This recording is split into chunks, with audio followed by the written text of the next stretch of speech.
अगर आप हनुमान जी के भक्त हैं या फिर हनुमान चालीसा का पाठ करते हैं तो ये वीडियो सीरीज आप ही के लिए है।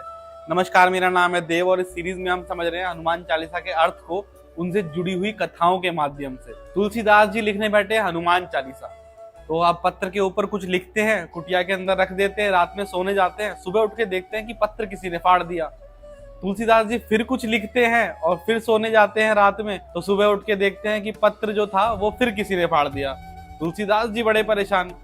तुलसीदास जी ने सोचा ये हो ना हो ये हनुमान जी ही हैं, जो ना तो मुझे अपनी तारीफ लिखने देना चाहते हैं और ना ही उसको सामने आने देना चाहते हैं। तुलसीदास जी बैठे राम नाम जपने, और जब उठे तो मुस्कुराते हुए उठे और ये हनुमान चालीसा की शुरुआत करते हुए एक दोहा लिखा।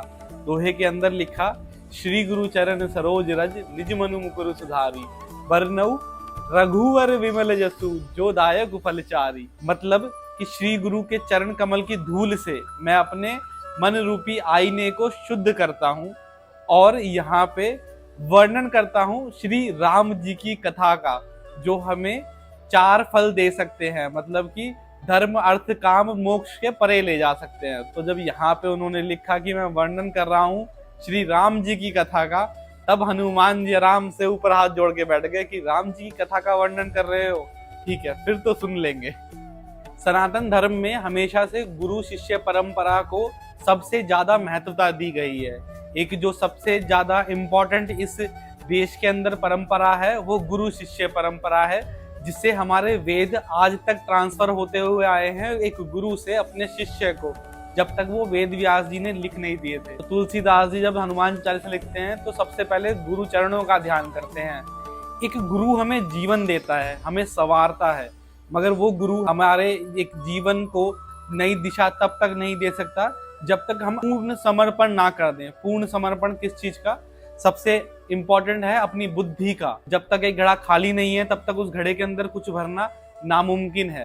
इसीलिए तुलसीदास जी हनुमान चालीसा के दूसरे दोहे में हनुमान जी की स्तुति करते हुए लिखते हैं, बुद्धिहीन तनु जानिके सुमिरो पवन कुमार, बल बुद्धि विद्या देहु मोहि हरहु कलेश विकार। कि हे पवन पुत्र, हे पवन कुमार, मुझे विकारों से भरा हुआ जान के, मुझे बुद्धिहीन जान के, इस शरीर को नश्वर जान के मुझे बल बुद्धि और विद्या का दान दीजिए और मेरे शरीर के, मेरे मन के विकारों को सबको हर लीजिए। हनुमान इस शब्द के 2 अर्थ हो सकते हैं। हनु का अर्थ होता है टूटा हुआ जबड़ा। एक कथा हम सबको याद है जहाँ पे हनुमान जी को भूख लगती है, वो उड़ते हैं, सूर्य देव को फल समझते हैं और उठा के अपने मुंह के अंदर डाल लेते हैं। अब यहाँ पे इंद्रदेव हनुमान जी के ऊपर वज्र का प्रहार करते हैं, तो जिस वज्र से बड़े बड़े योद्धाओं की, बड़े बड़े राक्षसों की मृत्यु हो जाती है, उस वज्र के प्रहार से उस बालक मारुति का सिर्फ जबड़ा टूटता है।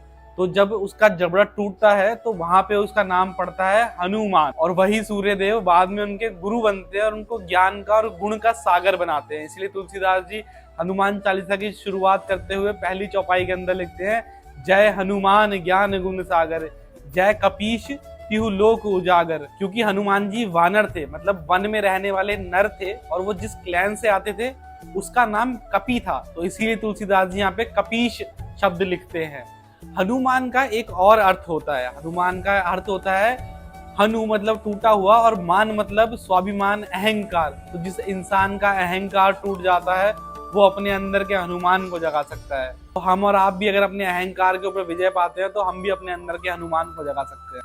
हनुमान चालीसा का कथाओं के माध्यम से संपूर्ण अर्थ समझने के लिए हमें फॉलो करें और आगे आने वाले वीडियोस की नोटिफिकेशन आपको सबसे पहले मिले, इसके लिए बेल आइकन पर टैप कर देना। जय श्री राम।